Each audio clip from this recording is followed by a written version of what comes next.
તો ભાવનગરનો આ લઠ્ઠાકાંડ કે જેમાં 8 લોકોના મોત નિપજ્યા છે। સરટી હોસ્પિટલમાં દર્દીઓ સામેથી આવીને દાખલ થયા છે। દારૂ પીવાથી ટેવ ધરાવતા યુવકો હોસ્પિટલ આવ્યા। લઠ્ઠાકાંડના 25 દર્દીઓ હાલ હોસ્પિટલમાં સારવાર હેઠળ છે। હોસ્પિટલમાં દાખલ 4 દર્દીઓની હાલત ગંભીર છે। 4 અતિ ગંભીર હાલતમાં હોવાની માહિતી સામે આવી છે। દર્દીએ અને તેની પત્નીએ ફુલસરમાં દારૂ મળતો હોવાનો પણ આરોપ કર્યો છે। લઠ્ઠાકાંડ બાદ પણ અનેક વિસ્તારમાં ખુલ્લેઆમ દારૂ મળી રહ્યા છે।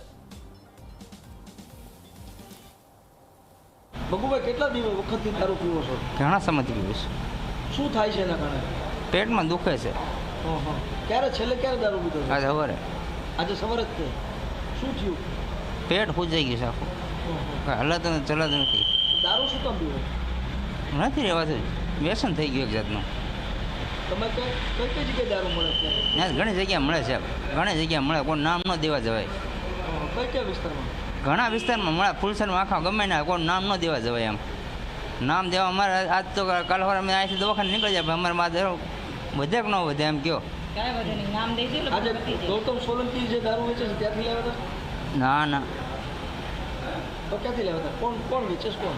ઘણા વેચે જ કહું સાહેબ, નામ નહીં આપી શકું તમને। ના નામ ન આપી શકું સાહેબ। આપણા પોલીસવાળા સાહેબ બધાને ખબર જ હશે, જ્યાં જ્યાં વેચતા છે ને બધાને ઓલું હશે જ તે। હું કોઈનું નામ ન આપી શકું એમ। આજ કેટલા વાગે દારૂ પીવા ગયા? આજ 7 વાગે કોને એને પીધો? રોડ ઉપર આપી ગયા હતા ભાઈ। મસ્તરામ બાપાના મંદિર પાસે?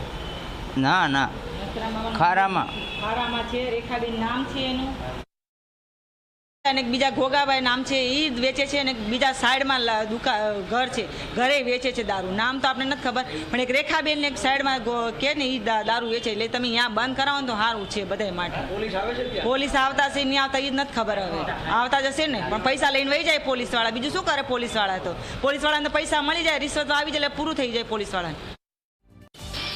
તો આ લઠ્ઠાકાંડની ઘટના બાદ જે રીતે અનેકવિધ જગ્યાએ હજી પણ દારૂની રેલમછેલ જોવા મળી રહી છે। અનેક વિસ્તારમાં ખુલ્લેઆમ દારૂ મળી રહ્યા છે। હોસ્પિટલમાં દર્દી સામે ચાલી અને દાખલ થવા માટે આવ્યા। દર્દી દ્વારા પણ કહેવામાં આવ્યું દારૂ અનેક એવા વિસ્તારો છે કે જ્યાં મળે છે। લઠ્ઠાકાંડના 25 દર્દીઓ હાલ હોસ્પિટલમાં સારવાર હેઠળ છે। તો ફુલસરમાં દારૂ મળતો હોવાનો પણ આ દર્દી દ્વારા આરોપ લગાવવામાં આવ્યો। અનેક વિસ્તારમાં દારૂ હજી પણ ખુલ્લેઆમ મળી રહ્યું છે। તો આ લઠ્ઠાકાંડની ઘટના કે જે બાદ અનેક ખુલાસા થઈ રહ્યા છે। પોલીસ દ્વારા પણ દાખલારૂપ કાર્યવાહી થઈ રહી છે, પરંતુ આ દરમિયાન જે ઘટના સામે આવી છે, દર્દીઓ દારૂની લતના કારણે હોસ્પિટલમાં દાખલ થવા માટે મજબૂર બન્યા। સરટી હોસ્પિટલમાં દર્દીઓનો જમાવડો જોવા મળ્યો। દારૂ પીવાની ટેવ ધરાવતા આ તમામ યુવકો હોસ્પિટલ ખાતે દાખલ થયા છે।